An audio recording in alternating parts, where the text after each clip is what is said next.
You are about to watch our exclusive live debate featuring Peter Tatchell, Rowan Pelling, Freya India and Jo Bartosch here at the UnHerd Club. All you need to do to see the whole thing uninterrupted is become a subscriber. Go to unherd.com/live and you'll get to see the whole thing as it happens and join in our exclusive subscriber Q&A at the very end. Go to unherd.com/live now. Hello everybody, welcome to the UnHerd Club. It's lovely to see you here on this fine evening. Before we get down and dirty tonight, the eagle-eyed among you might have noticed a late change in our lineup.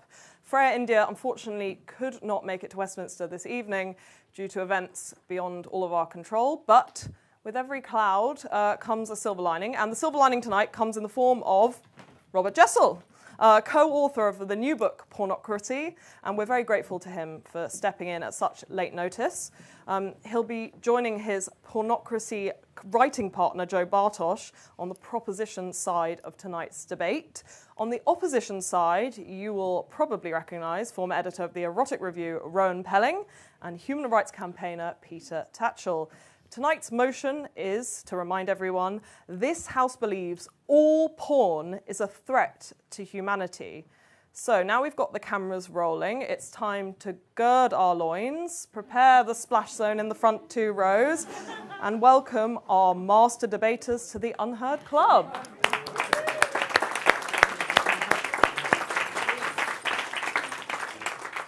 Okay, so our normal debate format applies tonight, which will mean we will take opening and closing votes from all of you lovely people in the room. Each speaker will begin with a short opening statement of up to 5 minutes, and then it will be open season for about 30 minutes.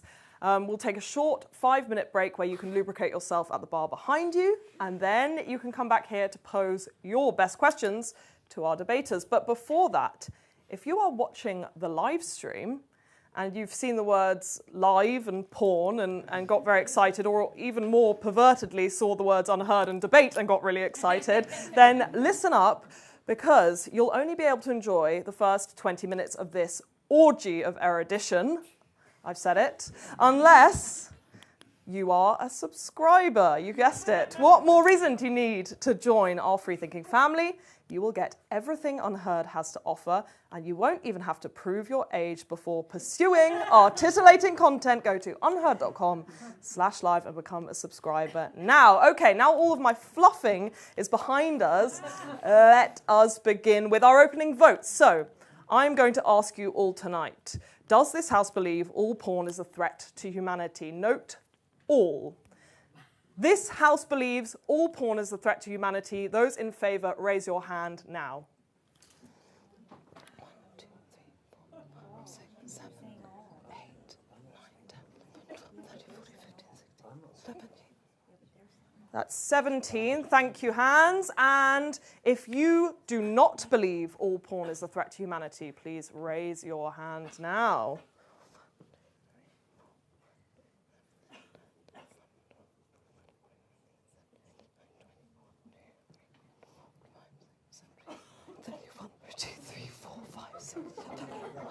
That's 40. Okay, we've got 17 to 40. So whoever turns the dial the most this evening is our winner, because what we are interested in here at UnHerd is about convincing the other side that they might need to take a moment to rethink what they thought before. So hopefully we will find that is the case this evening. Opening the case for the proposition is, of course, Jo Bartosch. Please welcome her to the stage.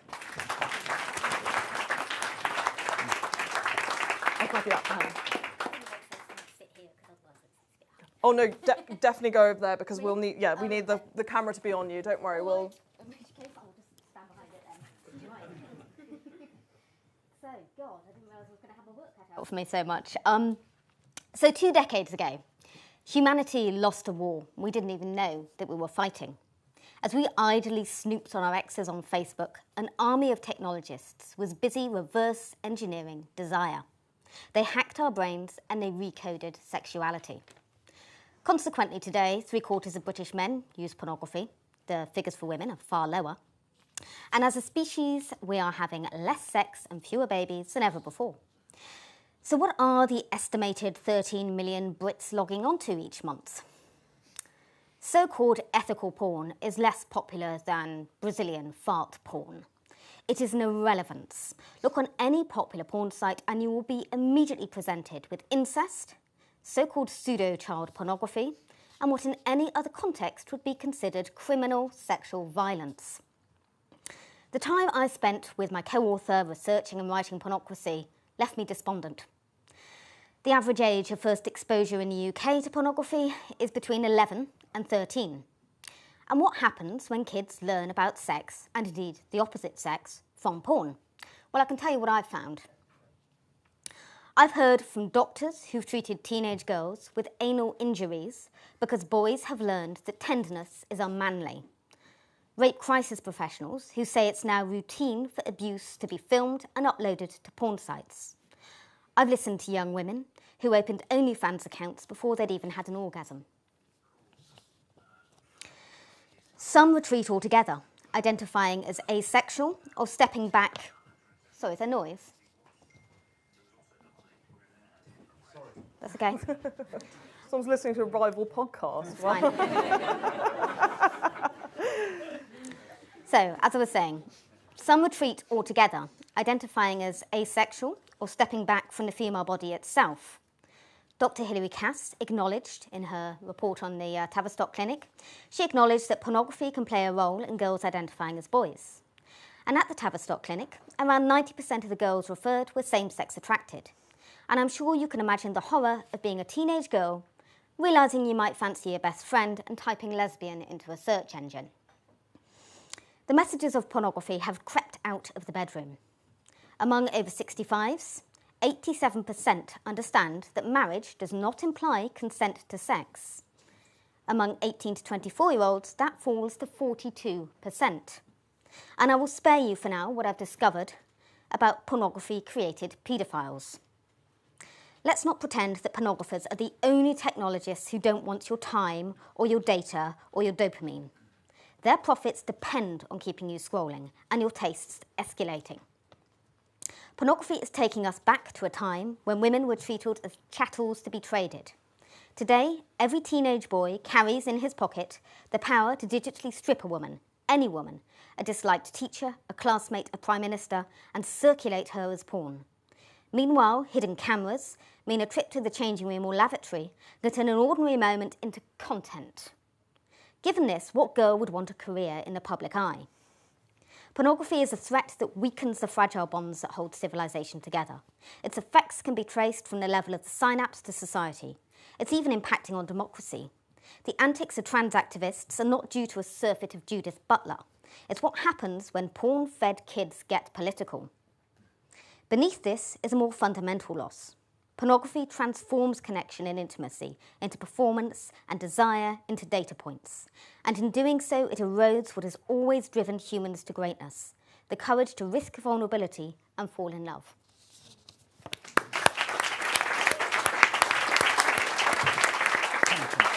Thank you, Jo.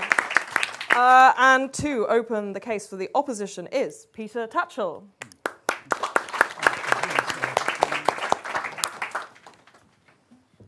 What is porn? Porn is sexually explicit imagery. What's wrong with that? We are born naked. Nakedness is the fundamental human condition. There's nothing shameful or wrong about the naked human body. Nor is there anything wrong or shameful about sex, providing it's between adults and with consent. It's natural. It's normal, it's pleasurable. Again, it's a fundamental part of who we are as human beings. So if there's nothing wrong with the naked human body and nothing wrong with sex, why should visual representations of the naked human body and sex be criminal or be deemed immoral? It doesn't make sense. Of course, some forms of porn are morally wrong, especially when they involve trafficking and coercion, when they involve violence, when they involve abuse, the degradation and exploitation, especially of women. We are not defending that. But this motion condemns all porn in all circumstances. Some porn is nothing like what we've heard previously. There is gay and lesbian porn. There is porn made by feminists. There is porn made by partners. Not exploitative, not degrading, not violent or coercive, all with consent. But the problem is this motion condemns all porn in all circumstances. And that is far too sweeping and too much of a generalization. Not all porn is the same. Gay and lesbian porn, for example, is very different from straight porn. It's egalitarian. It's without the power imbalances between men and women. If you look at the body language, the facial expressions in 90% of gay porn, you can see this is between consenting adults and actually people who care about each other and are having a great time. It's about enjoyment and pleasure, not exploitation. Moreover, porn has been a lifesaver for gay and bisexual men. Since the 1980s, gay porn using and promoting condoms has played a very major role in glamorizing and promoting safer sex, helping to reduce HIV infections and deaths. You know, for many gay and bisexual men, safer sex was seen as a chore, but porn made it glamorous, exciting, and that encouraged more gay and bisexual men to use condoms. And then again, for everyone, whatever their sexuality or gender identity, wanking to porn, which is the main way in which porn is used, it's no risk. There's no risk of unwanted pregnancy, no risk of sexually transmitted infections, and that helps cut the burden on the NHS. If a person is single with no partner, wanking to porn may be the only way that they can secure sexual fulfillment. It's often the only sexual release for single people living in remote, isolated communities where they have few opportunities to find a partner. It's also one of the only options for single people who are not young, beautiful, able-bodied, and self-confident.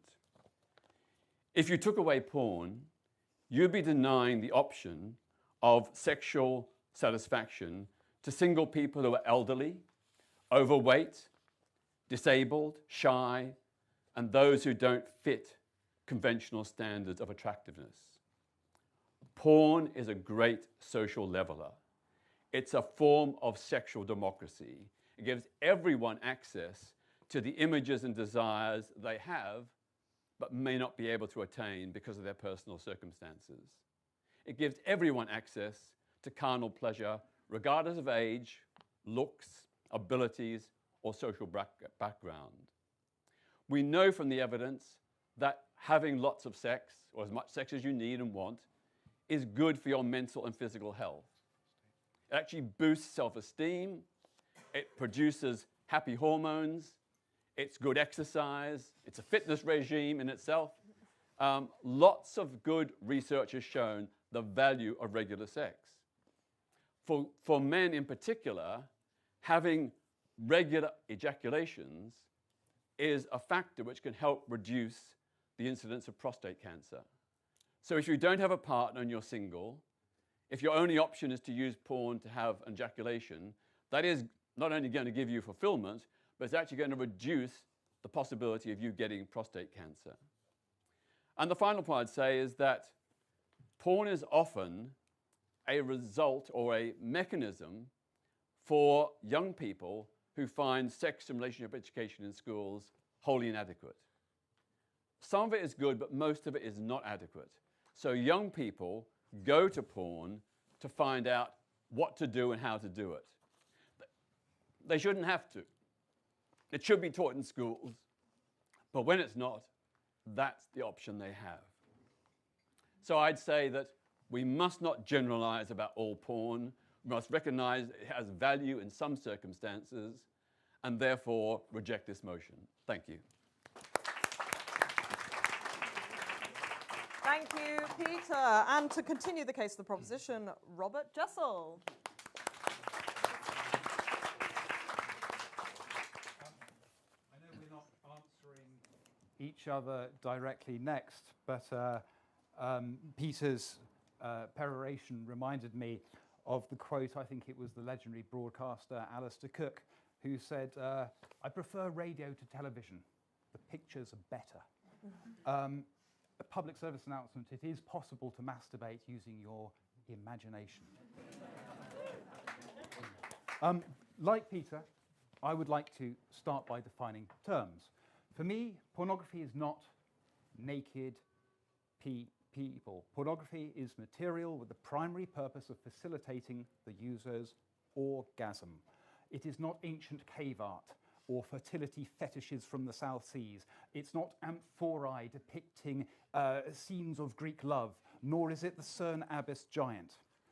Please, let's not pretend we don't know what we're talking about when we say pornography. All pornography. While we're talking about terminology, I also want to talk about the word watch, and I'm glad that Peter did cover this too. Men don't watch pornography, they masturbate to that. Please keep that in mind. These distinctions matter because we use euphemism when we're frightened, when we dare not admit to ourselves what most of us know in our bones to be true, that masturbating to pornography is shameful. Now, I've not come here to tell you that porn is shameful. Instead, I want to speak to those who do feel that inkling of guilt after masturbating to porn and to help explain why they feel unease. And it's not the church, it's not Mary Whitehouse, it's not prudes or sex negative bogeyman, and Pache Sigmund Freud, it's not mummy either. It's you. And that's good news. Because if you feel bad after wanking to images of strangers copulating for money, many of them who have been sexually abused in childhood, many of whom are there because they are being pimped or against their will, which you can't tell because they're smiling, Peter, it shows that you are a moral being. Because shame is the product of millennia of evolution. It's a warning signal. It's a form of pain that tells us when we're doing something that's hurting us and hurting the tribe. I also want to speak to those who have never used pornography or haven't used it for years. None of you know how it has mutated in the last 20 years. The examples I give will be disturbing, but they are not there for shock value. Our opponents may argue that we're selecting the most outrageous porn from the furthest fringes of the dark web. In fact, videos like very wet pussy at gynecologist's appointment, stepfather fucked his stepdaughter in the arse and come in her face, and the award-winning My Sexy Little Sister 15, they are pretty tame by today's standards. And you don't have to go looking for them. These are on the landing page of Pornhub for first-time visitors. Now, if I could say one thing in favour of this motion, it would be to bust porn's biggest myth, that we, the user, are in control. That's a lie. Pornography is reshaping our sexuality. It's not a fantasy when men enact the scenes that they've seen in private in front of the computer on their partner. Meanwhile, the trend towards extremity is inherent in porn, which I hope we'll come into during the discussion. Just as hateful content gets the most engagement on social media, it's not a bug, it's a feature. Moreover, the technological revolution is already underway, which will make today's pornography as quaint as a saucy seaside picture. Now, we argue that pornography is a civilizational threat because the ultimate foundation of society is not customs or even laws. At root, it is love. And I was waiting for Peter to mention that word during his presentation. I hope you noticed that it was entirely absent. I hope perhaps that we can hear it from Rowan. My view is that pornography is murdering love, because every orgasm we have in front of a screen rather than with a human being not only makes us a worse lover, it makes us less likely to find love, let alone keep it. Thank you. Thank you, Robert. And continuing the case for the opposition is Rowan Pelling.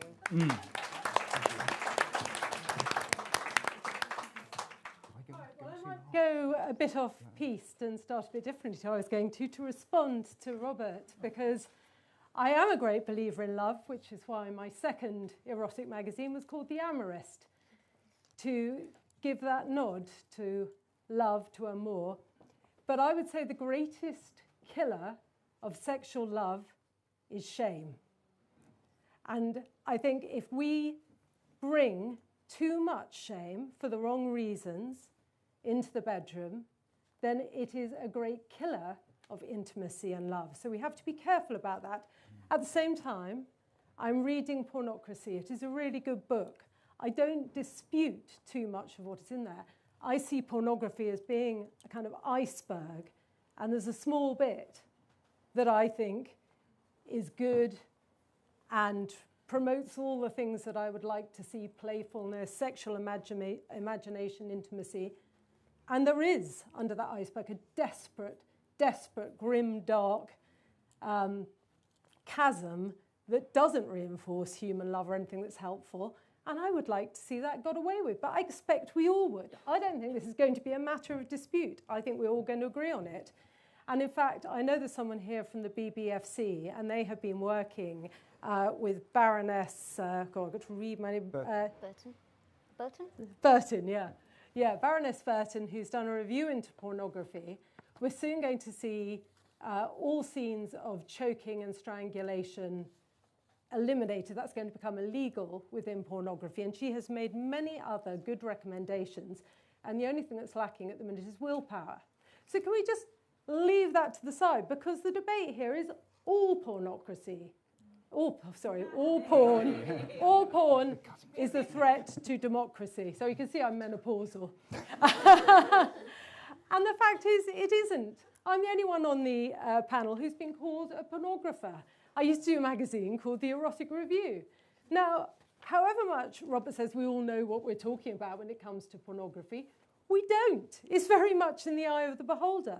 To Mary Whitehouse, I would absolutely be a pornographer. I put out a magazine that had very explicit imagery in it.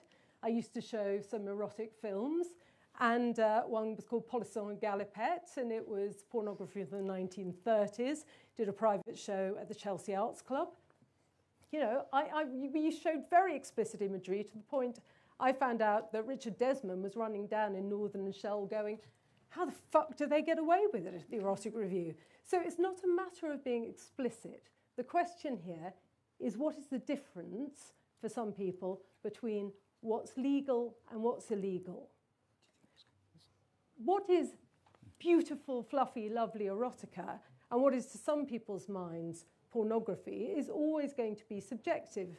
I'm sure that many of you know the old chestnut joke, which is, what is the difference between porn and erotica? Well, erotica is what you do with a feather, and pornography involves the whole chicken. Now, if only it were that easy. It's not. I mean, we all go and see films at the cinema, probably like The Duke of Burgundy, which has got a lot of S&M in it. Why are we going to make that legal, and then a film which has rather crapper dialogue, less plot? Okay, the thing about pornography we know is that it is film which has probably limited aspirations in terms of its dialogue, its plot, its scenarios, but a lot of sex. And in that sense, I'd say it's not that different from Wuthering Heights, except, dare I say it, the dialogue's a bit better in porn. And the plumber comes quicker. So it's different. I'm also going to say that the premise of this book is that pornocracy is a thing that is threatening us all, that it's this sort of big thing that's reaching its tentacles into our lives. But actually, people don't make very much money in porn on the whole. I know this. I'm the poorest pornographer on the planet. I made nothing. I lost it all. And actually, when you look at the business globally, the best estimate, this is a high estimate, is that it's going to be worth around £100 billion at the minute. Now, let's compare that to advertising, television, the arms industry, fashion. They're all worth trillions of pounds. So when we look at what's wrong with this world, I think we can see it as a toxic mix of money, power, influence, the wrong people in the wrong places. And we've all seen this through Jeffrey Epstein and those files, which are disgusting. And this is a bad week to be defending, sexual freedom. But I'm going to say he was quite unusual, in fact, in having that penchant for sex, because most of the people who are kind of right at the top, who are dictating what's wrong with the world, and let's face it, we're more under threat from war. What do you worry about in terms of your children? I worry about a nuclear war. I worry about us bombing Iran and something being started that we can't put back, a genie we can't put back in the bottle. But porn, the nice side of porn, just being with someone you love or on your own, and harmless five-fingered shandy. What is there to be terrified of? I rest my case that what we need to fear are all the forces outside there. Let us regulate the shit out of porn. Let us decide between us what's illegal. I think we're going to agree on it. I think Joe and I would agree. And then let all us perverts and hedonists enjoy what we can freely and legally feel free to do so.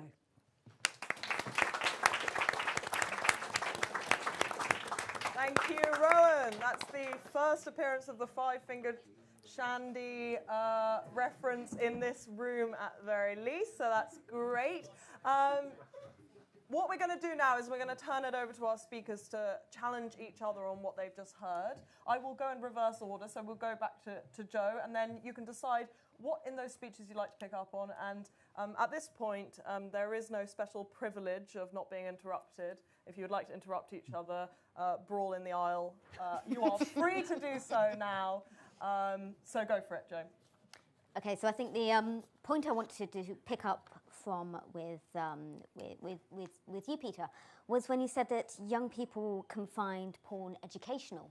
I think that's an incredibly dangerous thing to say, not least because, well, yes, they are being educated by porn. We know that 50% of children look online at pornography for their main source of sex education.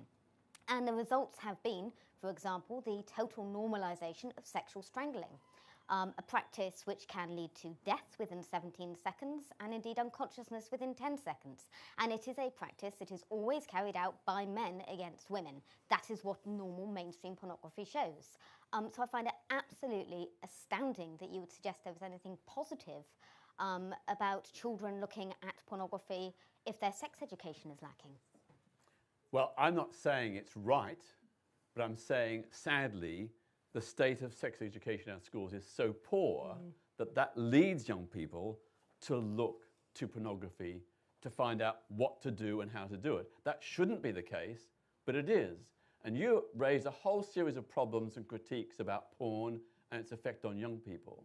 That's why myself and many others, and particularly the Sex Education Forum, for the last 25 years have been saying that pornography as an issue should be addressed in schools to challenge young people's use and perception of pornography and the bad things within it, so that when young people, if they do look at porn, they have a critical eye and don't just simply accept what they see.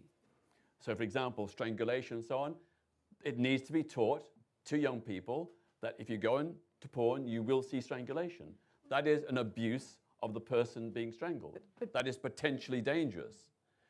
Young people need to be taught this, so that the solution to the problems of young people looking at porn is not to just criticize, but to propose and enact good quality education about porn in our schools. If you're seeing my face, I'm afraid that means it's the end of your 15-minute free preview of this debate, asking the very pertinent question, is porn a threat to humanity? If you want to see who wins, who is our victor in this grand debate, then you'll need to subscribe. Go to unherd.com/live and become a member of our free thinking family now. You'll get everything UnHerd has to offer, and you can pick up this debate exactly where you left off.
If you've got Pornhub open on another tab, then close it now and rejoin this debate. We might be able to convince you that porn is a threat to humanity. And who knows, maybe you enjoy it and you could just go back to it afterwards. But I promise you, you'll learn something. Go to unherd.com/live and become a subscriber to UnHerd right now, and you can pick up the debate exactly where you left off. You won't regret it.